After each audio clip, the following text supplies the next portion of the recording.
दोस्तों, यदि किसी भी देश का इतिहास जानना हो या पुराने से पुरानी सभ्यता को ज्ञात करना हो तो उसके लिए हमें सबसे ज़्यादा आवश्यकता पड़ती है साहित्यिक स्रोतों की। तो क्या है ये साहित्यिक स्रोत, आइए जानते हैं विस्तार से। नमस्कार दोस्तों, टर्न ऑन हिस्ट्री में आप सबका स्वागत है। मैं आपका होस्ट एंड दोस्त MK चाणक्य। दोस्तों, यदि आप भी इतिहास के छात्र हैं तो ये वीडियो आपके लिए बहुत लाभदायक हो सकती है। दोस्तों, यदि भारतीय इतिहास की बात करें तो प्राचीन भारत के लोगों को लिपि का ज्ञान लगभग 2500 ईसा पूर्व में था, यानी आज से लगभग 5000 वर्ष पूर्व हम भारतीयों को लिपि का ज्ञान था। परंतु हमारी प्राचीनतम उपलब्ध पांडुलिपियाँ ईसा की 4वीं सदी से पहले की नहीं हैं। दोस्तों, याद रहे कि ये जो पांडुलिपियाँ हैं, पांडुलिपियाँ हाथ से लिखी जाती हैं, परंतु इन पांडुलिपियों को भोजपत्रों और तालपत्रों पर लिखा जाता है और ये मध्य एशिया से प्राप्त हुई। भारत में पांडुलिपियाँ मध्य एशिया में, जहाँ भारत से प्राकृत भाषा फैल चुकी थी, ये पांडुलिपियाँ भेड़ की चमड़ी और लकड़ी पर भी लिखी गई हैं, यानी कि काष्ठफलकों पर भी लिखी गई हैं। इन्हें हम भले ही अभिलेख कह दें, परंतु ये एक प्रकार की पांडुलिपियाँ ही हैं। उन दिनों मुद्रण कला का आविष्कार नहीं हुआ था, यानी सिक्के वगैरह नहीं चलते थे, इसीलिए ये पांडुलिपियाँ बहुत अधिक मूल्यवान थी। वैसे तो पूरे भारत में की संस्कृत की पुरानी पांडुलिपियाँ मिली हैं, परंतु इनमें से अधिकतर दक्षिणी भारत, कश्मीर और नेपाल से प्राप्त हुई हैं। आजकल अधिकांश पांडुलिपियाँ संग्रहालयों या पांडुलिपियाँ पुस्तकालयों में सुरक्षित हैं। अधिकांश प्राचीन ग्रंथ धार्मिक विषयों पर हैं। हिंदुओं के धार्मिक साहित्य में वेद, रामायण, महाभारत, पुराण आदि आते हैं। दोस्तों, ये भी एक साहित्य का स्रोत ही हैं जिससे हम अपने इतिहास का ज्ञान प्राप्त कर सकते हैं। ये साहित्यिक प्राचीन भारत की सामाजिक एवं सांस्कृतिक स्थिति पर काफ़ी प्रकाश डालता है, किंतु देश और काल के संदर्भ में हम इसका सही से पता नहीं लगा सकते कि ये वेद, रामायण, महाभारत या पुराण कौन से समय या कौन से वर्ष में लिखे गए हैं। दोस्तों, इतिहासकारों में बहुत से मतभेद हैं, लेकिन अधिकतर इतिहासकारों का कहना है कि ऋग्वेद को 1500 से 1000 ईसा पूर्व के लगभग लिखा गया था। यानी बात करें आज से लगभग 3500 साल पहले ऋग्वेद को लिखा गया था। लेकिन अथर्ववेद, यजुर्वेद, अरण्यक और उपनिषदों को लगभग 1000 ईस्वी पूर्व से 500 ईस्वी पूर्व के लगभग माना गया है। सभी वैदिक ग्रंथों में कई कहानियाँ और कई शिक्षाएं हैं। ऋग्वेद में मुख्यतः देवताओं की स्तुतियाँ हैं, परंतु बाद के वैदिक साहित्य में स्तुतियों के साथ साथ कर्मकांड, जादू टोना और पौराणिक आख्यान भी हैं। उपनिषदों में हमें सिर्फ दार्शनिक चिंतन ही मिलते हैं। वैदिक मूल ग्रंथ का अर्थ समझ में आए, इसके लिए वेदांग अर्थात वेद के अंगभूत शास्त्रों का अध्ययन आवश्यक था। ये वेदांग हैं शिक्षा, कल्प, व्याकरण, निरुक्त, छंद और ज्योतिष। इनमें से प्रत्येक शास्त्र में चतुर्दिक प्रचुर साहित्यिक विकसित हुए हैं। ये साहित्य गद्य व नियम के रूप में लिखे गए हैं। संक्षिप्त होने के कारण नियम सूत्र कहलाते हैं।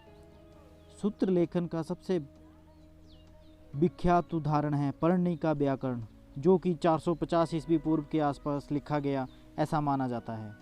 व्याकरण के नियमों का उदाहरण देने के क्रम में पढ़नी ने अपने समय के समाज, अर्थव्यवस्था और संस्कृति पर बहुत सा अधिक प्रकाश डाला है। दोस्तों, जब अंग्रेज भारत में आए थे तो उन्होंने हम सभी भारतीयों को अनपढ़, गवार और इलिटरेट कहकर पुकारा था, यानी कि हमें कुछ भी ज्ञान नहीं था। उन्हें लगता था कि हमें शिक्षा का कोई भी ज्ञान नहीं है, हम अनपढ़, गवार हैं।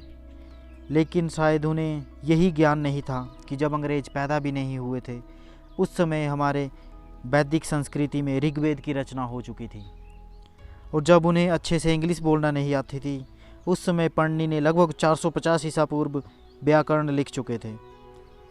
दोस्तों, यदि बात करें महाभारत, रामायण और पुराणों की, तो इनका अंतिम रूप में संकलन 400 ईस्वी के आसपास हो चुका था। महाभारत, जो कि महर्षि वेद व्यास की कृति थी, यह 10वीं ईसा पूर्व से लेकर 4वीं ईस्वी तक माना जाता है। इसमें 8800 श्लोक शुरुआत में लिखे गए थे और इसका नाम रखा गया था जयस। लेकिन धीरे धीरे समय बीतने के पश्चात इसमें 24,000 श्लोक हो गए और जयस को भरत नाम से प्रसिद्ध हो गया। या इसमें प्राचीनतम वैदिक जन भरत के वंशजों की कथा थी, इसलिए जय संहिता को भरत कहकर पुकारा जाता था। और अंततः इसमें 1,00,000 श्लोक हो गए, जिसके बाद इसे सतसहस्त्री संहिता या महाभारत कहकर पुकारने लगे। हो सकता है महाभारत उत्तर वैदिक काल का हो। यदि बात करें रामायण की, तो इसे महर्षि वाल्मीकि द्वारा मूलतः 6,000 श्लोकों में लिखा गया था, जो बढ़कर बाद में 12,000 और अंततः इसमें 24,000 श्लोक हो गए। दोस्तों, अधिकतर कई बार ये प्रश्न उठता है, आपके मन में भी ये प्रश्न आया होगा कि रामायण पहले लिखा गया या महाभारत पहले लिखा गया। दोस्तों, यदि बात करें रामायण महाभारत की, तो रामायण महाभारत से पहले हो चुका था, लेकिन इसका अंतिम रूप में संकलन महाभारत का पहले हो चुका था। रामायण की रचना 5 अवस्थाओं से गुजरने के बाद हो चुकी थी, लेकिन रामायण का अंतिम रूप में संकलन ईसा पूर्व 5वीं सदी में हुआ। तो इससे ये सिद्ध होता है कि रामायण महाभारत के बाद लिखी गई। अंतिम रूप में संकलन महाभारत के पश्चात हुआ।